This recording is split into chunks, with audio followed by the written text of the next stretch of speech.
Welcome to the Explainer. So, have you ever wondered what would happen if you took hours and hours of those repetitive late night financial affirmations and just distilled them down to their absolute core philosophy? Well, that's exactly what we're doing today. We are unpacking a super dense, highly repetitive source text, one that's actually designed to be listened to every single night to really uncover the underlying worldview it presents about wealth, success, and the human mind. Let's decode what it actually means to boldly declare, I am wealthy. Okay, let's jump right in with a statement from the text that completely flips an age-old societal script right on its head. I mean, we've all heard that old saying that money is the root of all evil, right? But the source material we're looking at today fundamentally rejects that premise. It states point blank that money is the root of joy and comfort. There is absolutely no apologizing for desiring wealth here. Instead, it completely reframes wealth as this deeply positive, enriching force in your life. And that really brings us to a crucial question for you. Are you willing to completely rewire how you think about receiving money? You see, this material relies heavily on constant rhythmic repetition. Statements like money flows to me easily and I am a money magnet are just repeated endlessly. And it's not just for dramatic effect either. The text operates on this psychological premise that deeply ingrained societal beliefs, the ones about scarcity and fear, have to be actively overwritten. It's essentially asking the listener to hack their own subconscious through sheer repetition. Which brings us to our first main concept. Number 1, shifting to the abundance mindset. This central dichotomy is literally the core of the entire source. On one hand, you have what it calls poverty thinking. This is categorized as your old programming. It's based entirely on a perception of lack and fear, which, let's be honest, is the default state for a lot of people. But then, on the flip side, you have abundance thinking. This is defined by new, healthier thoughts, a profound feeling of safety, and just uncapped prosperity. The text is asking the listener to actively abandon that old programming and replace it with abundance thinking, and it emphasizes that this change has to start right now. So the really crucial point here is how this mindset shift completely transforms your role. The text declares, money is my servant, and I am the master of my wealth. Notice that visceral use of the word I. It's a complete power move.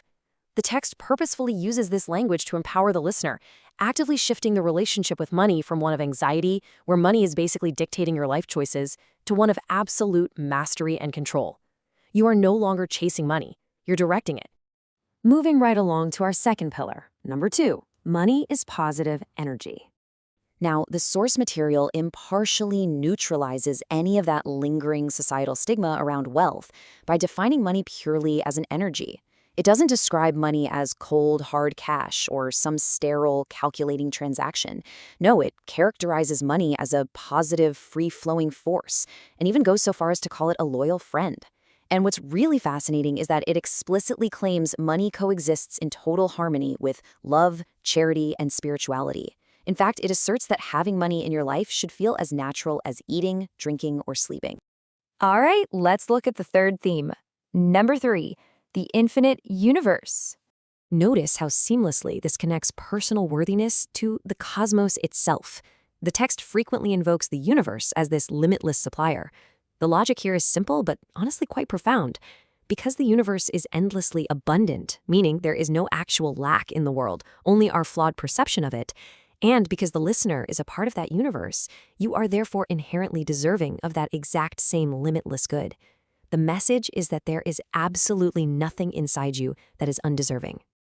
Let's transition to the next concept. Number 4, the beautiful cycle of giving. So a super crucial point here is that according to the source, wealth is absolutely not about hoarding everything in a giant vault. The text maps out what it describes as a beautiful and peaceful cycle. Step 1, you give to the world fearlessly and enrich society.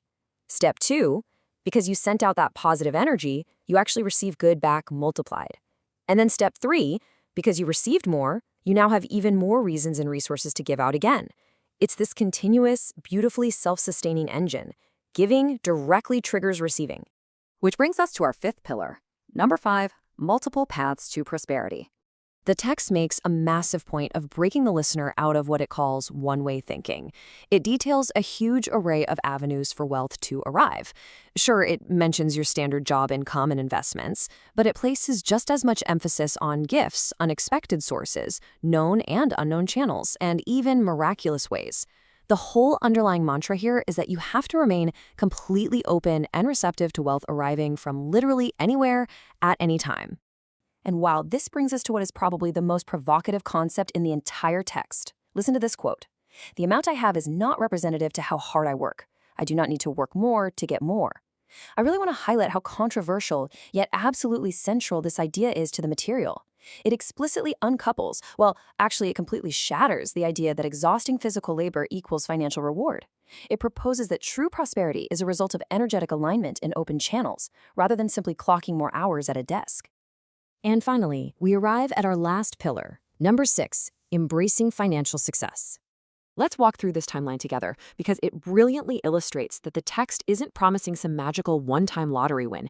It's actually mapping out a lifelong progression. It begins at step 1, starting right now, which is that immediate decision to just drop the old programming. Step 2 is every day, making the conscious effort to attract, save, and spot opportunities effortlessly. And finally, step 3 is reaching a continual basis, where receiving money from multiple sources just becomes your automatic, permanent state of wealth consciousness. To summarize the ultimate vision presented in the source, it's not just a picture of having piles of cash. It describes a life of boundless expression in radiant abundance. It's this holistic vision where, yes, bank accounts overflow, but equally important, your bills are actually paid with joy rather than dread. And massive, overwhelming success is handled with perfect grace and self-love. Wealth in this specific view is simply the ultimate expression of feeling completely alive and entirely supported. As we wrap up this explainer, I want to leave you with one final thought to chew on. We've seen how this text systematically attempts to dismantle fear and replace it with a limitless positive energy mindset. So if you actually committed to repeating these specific beliefs every single night, literally overriding your default programming, how would your daily relationship with money transform when you wake up tomorrow morning? It's just a fascinating look at the incredible power of the human mind and the stories we constantly tell ourselves about what we deserve. Thank you so much for joining me to unpack this intriguing philosophy. Keep learning, keep questioning, and I will see you in the next explainer.